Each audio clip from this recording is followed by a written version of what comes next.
जय बोलो गुरु महाराज की जय, सात बाबा की जय, सिंगाजी महाराज की जय, सब संतनों की जय। सज्जनों, सभी श्रोतागण, आज मैं मनसुख दास बाबा के जीवन चरित्र पर प्रकाश डालता हूँ। किस प्रकार मनसुख दास बाबा ने गुरु साहब बाबा देवजी संत को गुरु बनाया। गुरु महाराज ने मनसुख दास बाबा को कैसे चमत्कारी लीला बताई और गुरु महाराज की जीवन भक्ति में उन्हें की ओर खींच लिया। सभी सज्जनों, इस मनसुख दास बाबा वैरागी की कथा को सब ध्यान से सुनेंगे। मनसुख दास बाबा बहुत बुद्धिमान ज्ञानी पुरुष हुआ करते थे। उनका स्थान बैतूल से जो होशंगाबाद के बीच में शाहपुर के पास में उनका मंदिर है मनसुख दास बाबा का, वहीं पर वो रहते थे। ईश्वर भजन ज्ञान का विचरण करते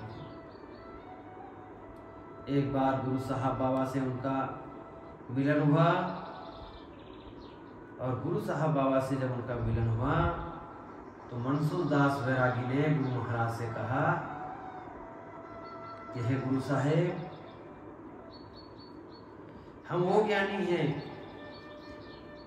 जिसका कोई थाय नहीं है, आप हमें ज्ञान मार्ग बताइए।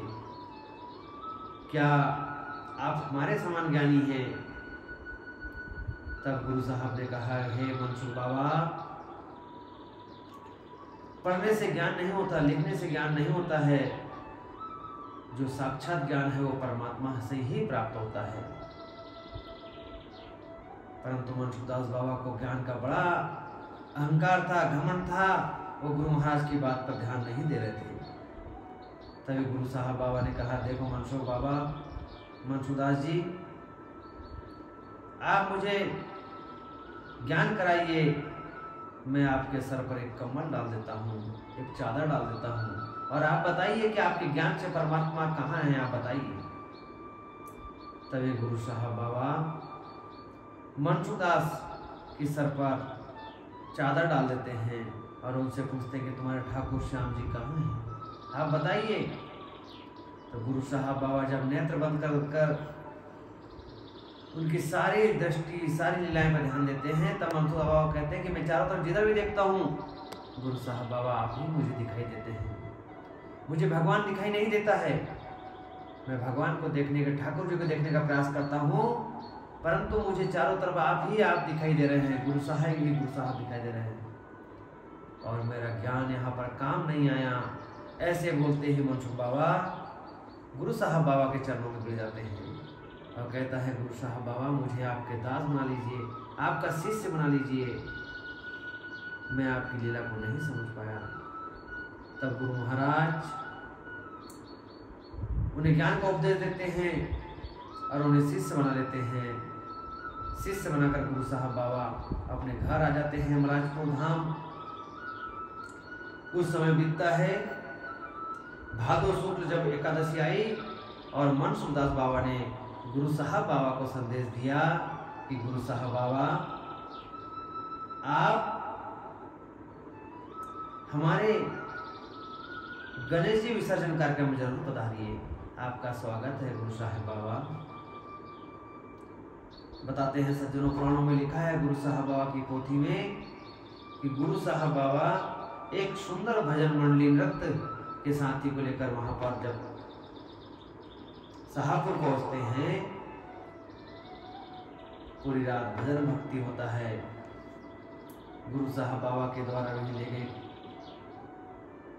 ज्ञान के भजन होते हैं और सुबह जब भंडारा सुंदर होकर मनसुख दास बाबा के द्वारा जो गणेश जी मूर्ति की स्थापना की थी, उनका डोला निकलता है। उसी गांव में शाहपुर में एक दूसरे मोहल्ले में भी गणेश जी महाराज बैठाया गया था, परंतु आपस में तालमेल के कारण उन लोगों ने भी दूसरे घाट पर गणेश जी का विसर्जन करने के लिए गणेश जी लेकर निकले। दोनों पार्टी नाचते गाते अपने अपने घाट पर पहुंचे। ये सारा चित्र गुरु साहब बाबा अपनी नजरों से देख रहे थे। गुरु साहब बाबा वो महान हस्ती थी, वो सारी लीलाओं को समझ चुके थे कि यहाँ पर इस गांव के अंदर आपस में मतभेद है। इनको घमंड हो चुका है, मुझे इन्हें आज जरूर ब्रह्म का ज्ञान कराना चाहिए, इन्हें भक्ति का ज्ञान कराना चाहिए, इन्हें प्रेम का ज्ञान कराना चाहिए।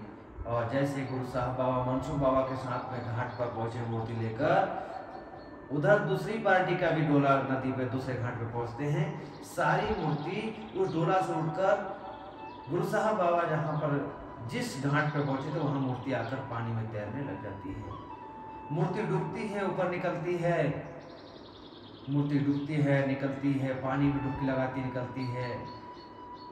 जब दूसरे मोहल्ले को पता चला कि हमारे डोले में मूर्ति नहीं है तो दौड़ लगा दी, कहाँ है मूर्ति। दौड़ते दौड़ते गुरु महाराज का जहाँ मनसुख बाबा का डोला जिस घाट पर उतरा, यहाँ पर जब देखे तो सारी मूर्तियाँ पानी के अंदर स्नान कर रही थी। सब लोग समझ गए कि कोई चमत्कारी लीला हो गई है। पूछा, बाबा हमारे डोले में मूर्ति नहीं है। सब लोगों ने कहा कि हम लोग जैसे आरती करने के लिए डोले के पास पहुंचे, हमारी मूर्ति हमें दिखाई नहीं दी। गुरु महाराज को सबने दंडवत किया, माफी मांगी, और भूल चूक की माफी मांगने के बाद गुरु महाराज ने कहा कि आप जाइए, अब अपने डोले के अंदर आपकी गणेश जी की मूर्ति देखिए। जैसे सब लोग अपने घाट पर पहुंचते हैं डोले में, सारी मूर्ति अपने डोले के अंदर बैठी हुई थी। जय जयकार होने लगी। सब गुरुदेव जी संत गुरु साहब बाबा को याद करने लगे। कहा कि बाबा बड़े चमत्कारी है। गुरु साहब बाबा का यह चमत्कार देखकर सब लोगों ने आरती करके अपने डोले से मूर्ति का विसर्जन किया। सबका गुरु ने, गुरु साहब बाबा ने घमंड तोड़ा और सबको ज्ञान मार्ग, भक्ति मार्ग, प्रेम मार्ग के ज्ञान देकर अपने धाम को वापस आ गए। ऐसे गुरु साहब बाबा का जीवन लीलाओं से भरा हुआ है। अगला अध्याय में मैं आपको गुरु साहब बाबा के अगले लीलाओं के बारे में बताऊंगा। जय गुरु साहब बाबा की जय हो, जय हो।